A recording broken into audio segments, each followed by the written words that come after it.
El vigilante encargado de la seguridad del edificio donde ocurrió el crimen de la pequeña Juliana Zamboni fue hallado muerto en el suroccidente de Bogotá. Fiscal General de la Nación aseguró que el vigilante que fue hallado muerto colaboraba con la investigación del crimen de la niña Juliana Zamboni. Además dijo que pidió apoyo a Estados Unidos en este caso. 6 horas y media de interrogatorio rindió el abogado Francisco Uribe Noguera, hermano del hombre señalado de haber perpetrado el crimen de la pequeña Juliana Zamboni. Con el asesinato de 2 disidentes en Nariño, las FARC violaron el cese del fuego, según confirma el mecanismo de monitoreo del fin del conflicto. Ministerio de Transporte lanza plan temporada para época de fin de año. Economía colombiana crecería por debajo del 2%, dice informe del Banco de la República. Histórico escándalo en Rusia. Más de 1000 deportistas beneficiados por dopaje. Boxeador paisa recibirá medalla en Olímpicos por otra descalificación. Millonarios comienza a reformar su nómina. Salen los primeros 3 jugadores. 34 lugares estratégicos hacen parte de la Ruta de la Navidad de Bogotá, convirtiendo la capital en una de las ciudades mejor iluminadas del país. Al final de la emisión los espero desde el Parque Nacional, uno de los puntos de este recorrido. Buenas noches. Nuestros secretos de hoy. 1. ¿Qué tan buena es la mujer jugando póker? 2. Modalidad de hoy en el mundo entero, el maniquí. 3. El milagro que hoy necesita Millonarios. 1, 2 y 3 al cierre.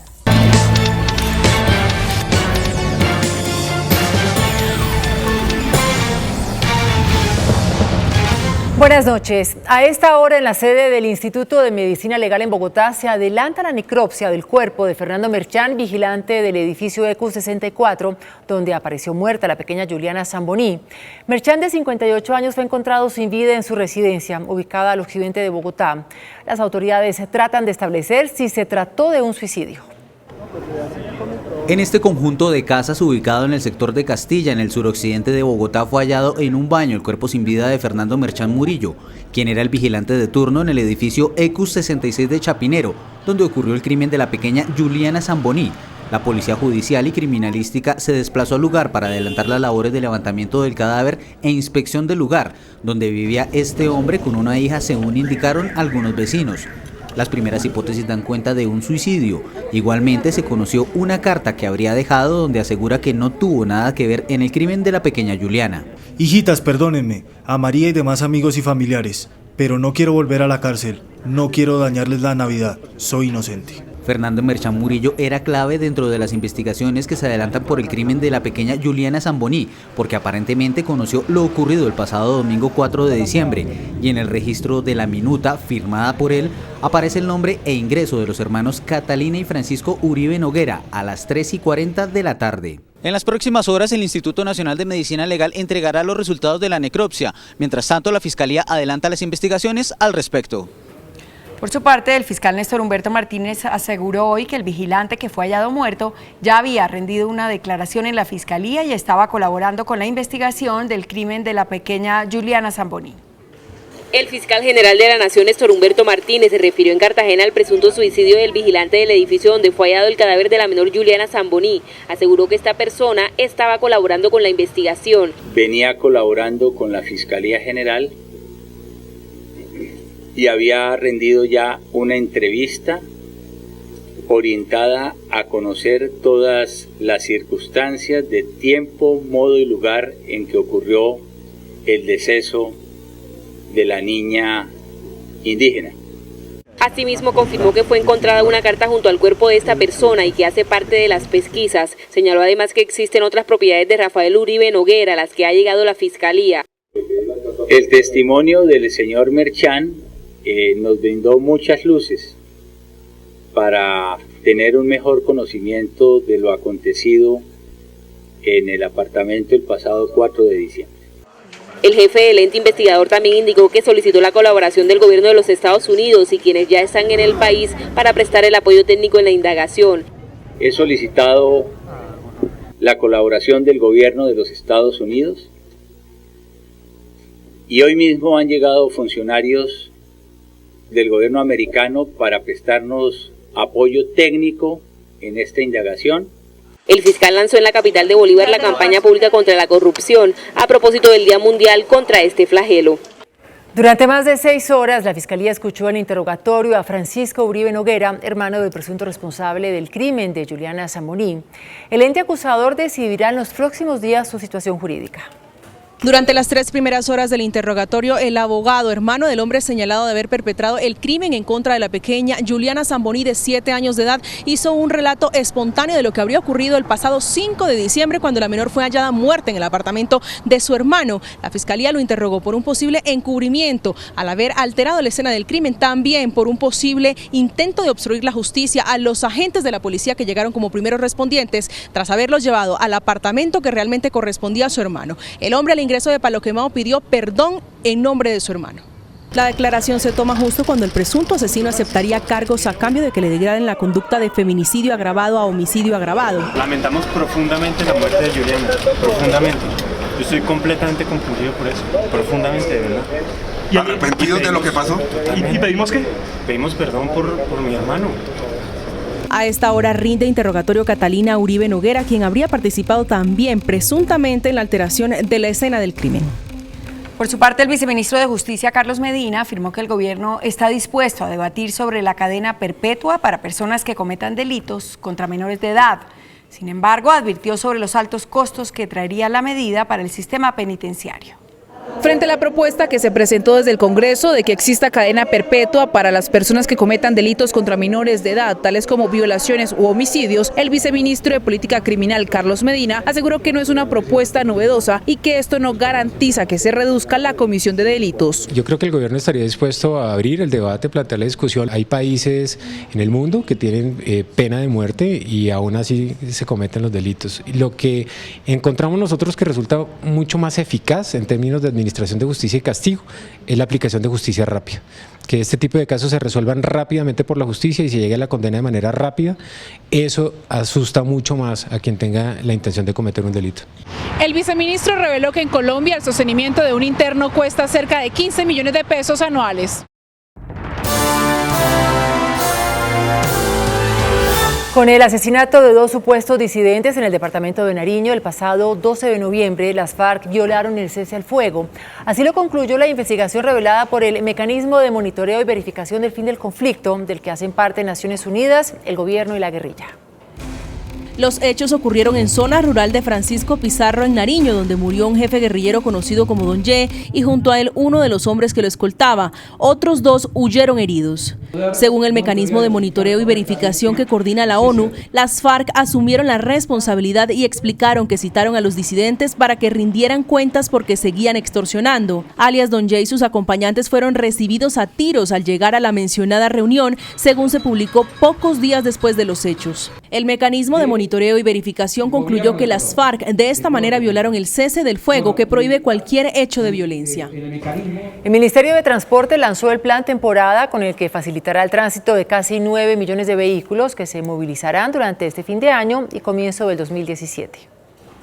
El plan temporada busca reforzar la seguridad y facilitar la movilidad de los viajeros en el país. En los terminales terrestres y aéreos operarán de manera permanente puestos de mando unificado para atender los requerimientos de los ciudadanos. Asimismo, está a disposición la línea de atención telefónica numeral 767 y las redes sociales. 45.000 hombres de la Policía Nacional, de las Fuerzas Armadas, por supuesto de todas las entidades del sector transporte, están listos y dispuestos sobre las vías. Las autoridades exhortaron a los colombianos para que planeen su viaje y así evitar contratiempos y reducir los índices de accidentalidad. Revisen si tienen la revisión técnico-mecánica de su vehículo al día, que el SOAT no esté vencido, que lleven la licencia de conducción. Desde el pasado 7 de diciembre hasta hoy, las autoridades de tránsito han reportado 18 muertes por accidentes, 60% menos que el mismo periodo del año anterior, y se han impuesto 2.507 comparendos, la mayoría por no llevar licencia de conducción. A partir de enero de 2017 comienzan a regir las nuevas normas de seguridad y salud en el trabajo. Las pequeñas y medianas empresas advirtieron que la ley aumentará los costos laborales. Para disminuir los accidentes laborales, el gobierno emitió una nueva regulación sobre seguridad laboral, pero las exigencias tienen contra las cuerdas a las pequeñas y medianas empresas. Imagínense este decreto que es tener un inspector de seguridad, un supervisor de seguridad, una matriz de riesgos en una panadería. Es muy complicado, mientras que una gran empresa no tiene problema, pero una pequeña Empieza a ser un sobrecosto y además de eso pidiendo un profesional especializado, universitario. Los pequeños empresarios admiten que deben prevenir los accidentes laborales, pero esta nueva norma les generará sobrecostos. Los sobrecostos, lo que te digo, mínimo van a ser por lo menos 2 o 3 millones de pesos que va a tener de sobrecosto una empresa para tener la certificación de la 1072, que es seguridad y salud en el trabajo. Las reglas de seguridad en salud entran a regir desde enero de 2017. Luego de una inspección por parte de la Superintendencia de Salud, se ordenó el retiro de 5 EPS del departamento de La Guajira.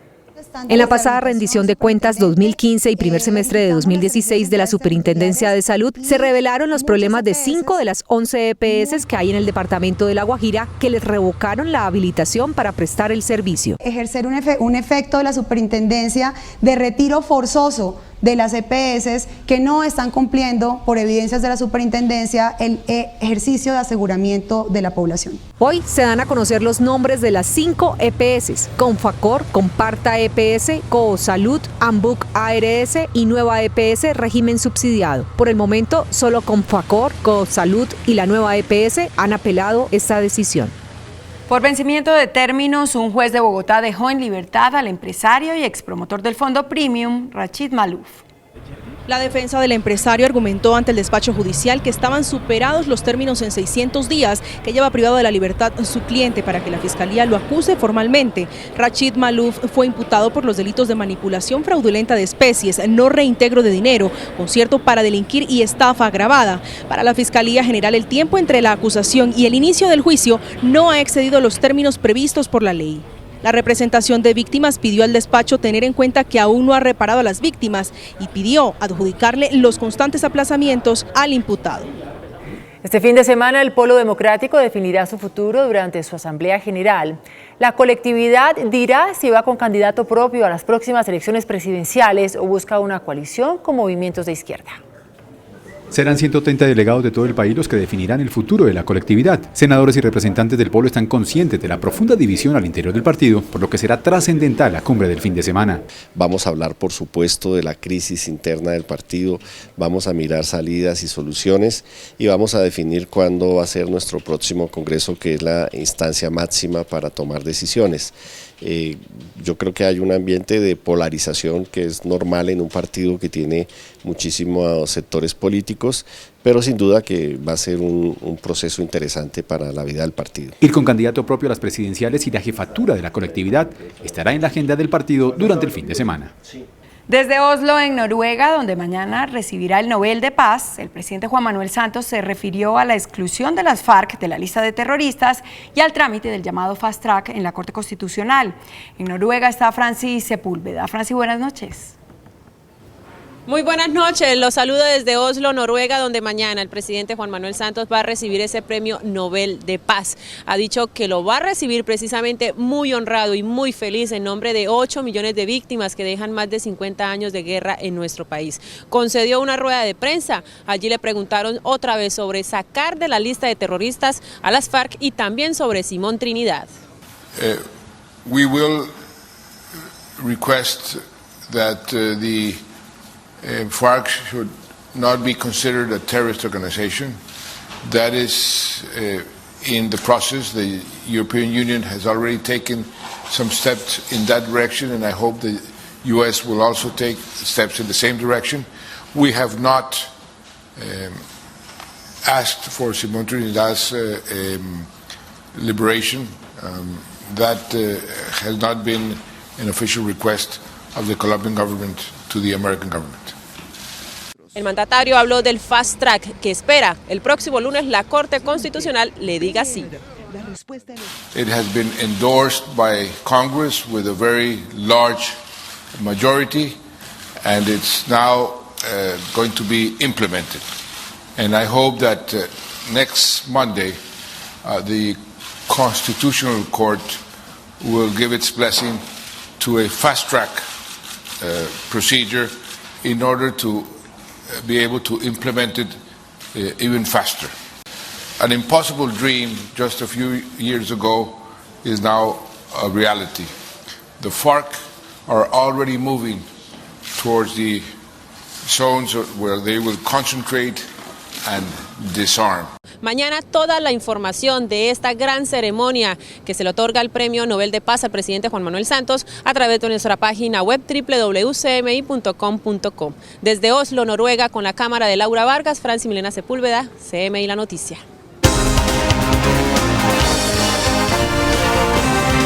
El Banco de la República estima un crecimiento de la economía para este año por debajo del 2% y califica de mediocre los resultados de los diferentes sectores durante el tercer trimestre del año. De acuerdo con el documento del Banco de la República, el crecimiento de la economía colombiana estará por debajo del 2% como consecuencia de la baja dinámica en la mayoría de los sectores, comportamiento que calificó como mediocre.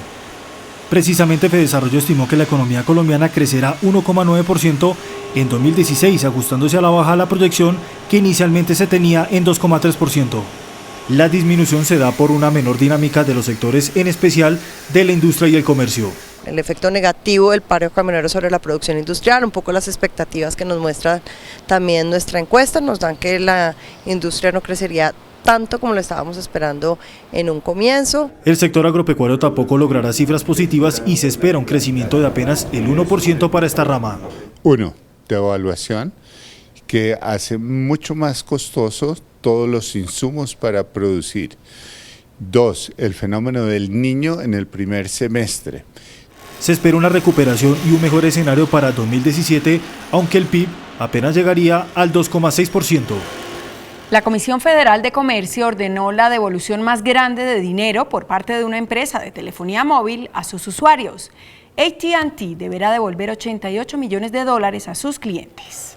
La empresa de telefonía móvil de Estados Unidos, AT&T, deberá devolver $88 millones porque le cobró a sus usuarios servicios adicionales a través de mensajería de texto sin consultarle a sus clientes. Más de 2.7 millones de usuarios recibieron ofertas de parte de AT&T en las cuales les obligaban a consumir servicios como horóscopo, como calendario, como otros servicios de información que no estaban en el contrato. Esta práctica denominada ventas atadas también se ha presentado en Colombia y varios operadores móviles han sido sancionados por la superindustria. En este mismo caso, en el caso de mensajes de texto en los cuales se le cobraban al usuario por mensaje, la superintendencia también le ordenó a los 3 operadores hacer unas devoluciones. Para evitar que le vuelvan a llegar estos mensajes de texto ofreciendo servicios adicionales, debe devolver un mensaje con la palabra baja para que sea excluido del listado.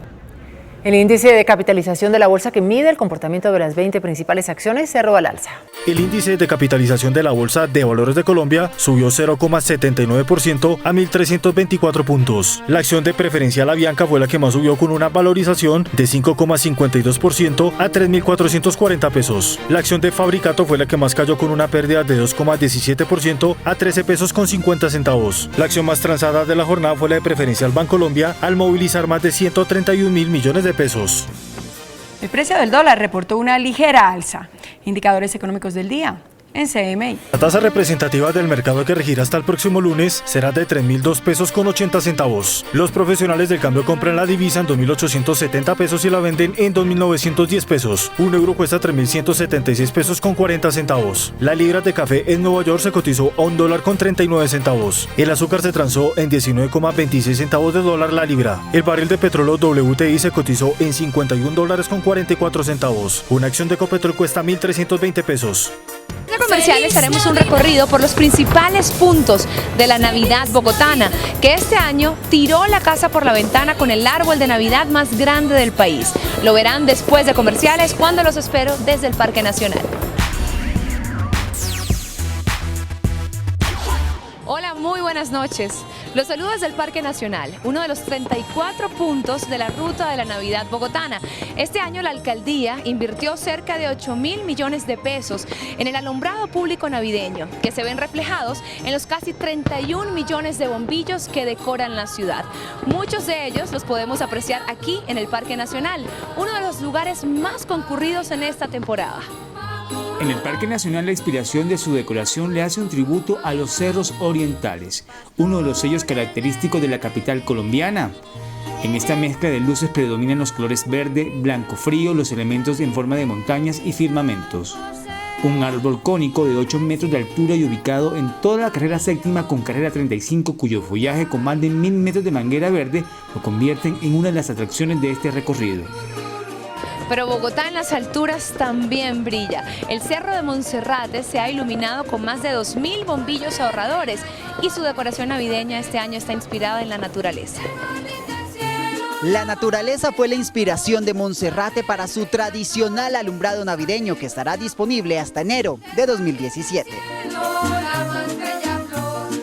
Miles de bombillos fueron encendidos en el cerro, uno de los principales atractivos turísticos de Bogotá. 15.000 metros de mangueras se iluminan en los senderos del templo religioso, a donde los visitantes pueden subir en teleférico y en funicular. El colorido del lugar se complementa con figuras a gran escala de la fauna representativa de diferentes departamentos de Colombia, hechas con materiales amigables con el medio ambiente. Pero el sur de Bogotá no se queda atrás. En el Parque El Tunal se ha instalado el árbol de Navidad más grande de Colombia, siendo este uno de los principales atractivos de la ruta de la Navidad. En Bogotá, la Navidad se vive más cerca de las estrellas, pues el Parque del Tunal está adornado con el árbol más alto de la ciudad. Con más de 50 metros de altura, este árbol ilumina el Parque El Tunal. Ni el frío ni la lluvia han sido obstáculos para que los bogotanos aprecien las luces navideñas de este parque. La entrada al Parque del Tunal es libre y es sin duda uno de los mejores planes para disfrutar de la Navidad capitalina. Nos vamos a Medellín. La ciudad de la eterna primavera destinó 31 millones de luces para su decoración navideña, siendo la ciudad que más bombillas destinó para este fin. Sin duda, brilla cada Navidad nuestra querida Medellín. El alumbrado navideño en la versión número 49 tiene como lugar central Carabobo Norte y se llama En Navidad Medellín es una gran familia. Entre personajes fantásticos y símbolos navideños se podrá realizar un mágico recorrido de luz y color al que le darán vida 31 millones de bombillas tipo LED, 42.000 figuras elaboradas a mano, 950 kilómetros de manguera luminosa y 31 toneladas de papel metalizado de diferentes colores. Y la ciudad de la costa atlántica que le metió la ficha esta Navidad fue Cartagena. El corralito de piedra deslumbra con una decoración acorde a su historia. Con un despliegue de iluminación en 44 puntos de la ciudad y una inversión de más de 4.000 millones de pesos, la heroica ya se viste de Navidad y lista para que turistas y cartageneros disfruten de esta época del año. A la tradicional Plaza de la Aduana la ilumina un gigantesco árbol de donde se desprenden miles de luces que adornan todo el lugar. Asimismo, la Torre del Reloj tiene una colorida iluminación que engalanan al centro histórico. Distintas actividades se estarán desarrollando durante el mes, donde podrán asistir niños y adultos, y el alumbrado estará disponible hasta el próximo 8 de enero. Y en este expreso polar navideño de CMI, nuestra próxima parada es el eje cafetero, en donde los símbolos religiosos como los ángeles decoran las calles. El alumbrado de Manizales este año está hecho pensando en el ahorro, ya que fue construido con bombillas LED que disminuyen en cerca de un 80% el consumo de energía. Además, en su realización participaron madres y padres cabeza de hogar, que pusieron su esmero para que se destaque la ciudad. Los motivos eran en su mayoría reflejo de la ecología, flora y fauna de la región cafetera, buscando darle un toque natural, pero al mismo tiempo llenando de colores que dan vida a las calles y rincones donde fueron ubicados. Más de 10 millones de luces LED iluminan el centro de la ciudad de Pereira, las vías principales, los parques, plazas y sitios emblemáticos, como la Plaza de Bolívar y el viaducto César Gaviria Trujillo. Desde las partes altas, las luces forman figuras luminosas que adornan la Navidad en la capital risaraldense y se ha convertido en un gran atractivo para turistas y visitantes. Desde el Parque Nacional les deseo un muy feliz fin de semana. Nosotros nos vemos el lunes. Chao. Después de la pausa, nuestros secretos de hoy. 1. ¿Qué tan buena es la mujer jugando póker? 2. Modalidad de hoy en el mundo entero. El maniquí. 3. El milagro que hoy necesita millonarios. 1, 2 y 3 después de comerciales.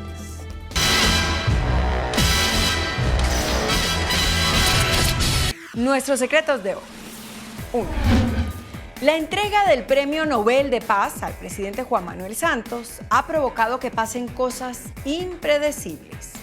Por ejemplo, en el viaje Bogotá-Oslo se reencontraron el expresidente Samper y quien fuera su vicepresidente Humberto de la Calle. Como recuerdan, en septiembre de 1996, en pleno proceso 8000 por la filtración de dineros calientes en la campaña de Samper, el vicepresidente de la calle renunció y los dos dejaron de tratarse. Pero el espíritu de paz hace milagros. En pleno vuelo a Oslo, los dos dieron ejemplo de reconciliación y terminaron en un diálogo emotivo y amable. Pero Samper decidió ir más allá. Lo único que me queda claro es que es candidato presidencial. Así que lo previsto, candidato presidencial. Pero en un vuelo de más de 10 horas hay que distraerse mientras el tiempo pasa. Muchos de los invitados y parte de los periodistas que acompañan al presidente se dedicaron a jugar póker. Para quien no sabe las tretas maquiavélicas del juego, el póker no es fácil. Hay que jugar bien y saber despistar. ¿Saben quién ganó? La canciller María Ángela Holguín. Con un full de diamantes, acabó con todos. 2. Hace 4 meses, un grupo de jóvenes en Jacksonville, Florida, realizó la grabación de un video en el que todos, absolutamente todos los protagonistas, aparecían en su actividad diaria, pero absolutamente inmóviles. Las imágenes se difundieron en las redes sociales y se convirtieron en tendencia. Nació lo que hoy se denomina el reto del maniquí o The Mannequin Challenge. Todo el mundo, desde grandes personalidades como Michelle Obama y hasta equipos de la NBA como los Miami Heat, han compartido en las redes sociales sus propias versiones del reto del maniquí. En Colombia, la tendencia se ha extendido por todo el país. Hasta las FARC se le midieron al reto del maniquí.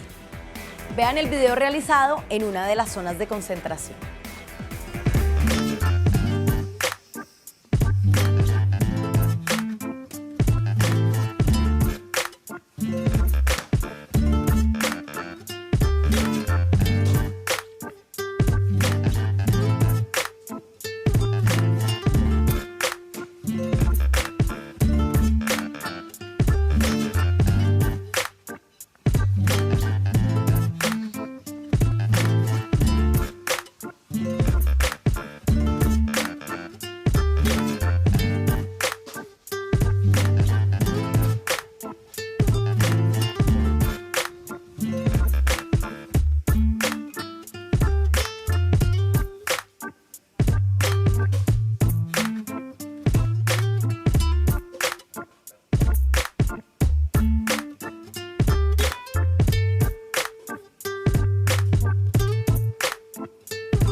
La salida del uruguayo Rubén Israel de la dirección técnica de Millonarios hace 4 meses golpea los bolsillos del club. El pasado 11 de agosto, cuando el equipo perdía 1-0 con el Atlético Bucaramanga, un grupo de hinchas invadió la cancha del Campín en protesta por el mal resultado. Esto motivó una sanción de la DIMAYOR contra el club, jugar a puerta cerrada por 3 fechas. Eso afectó seriamente el balance de Millonarios.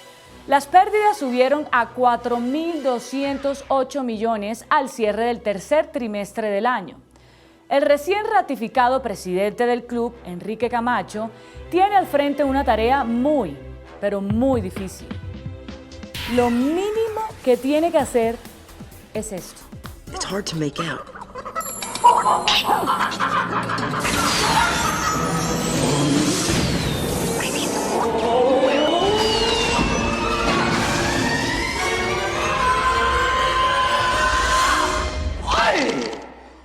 10,000 years will give you such a crick in the neck. Hang on a second. Wow! Wow! Hasta el lunes. Que descansen. Estos son los ganadores del programa Pregunta Yamil. En Valledupar, cuando sale el sol, nada compara ese encanto, solo tu mirar, divino mi amor. Si pudiera volver al pasado, en confidencia disfrutaría de tus besos con mayor encanto y en confidencia te pediría, bésame todos los días. Hasta aquí las noticias, gracias y buenas noches. Nos vemos el lunes como siempre en CNI, La Noticia.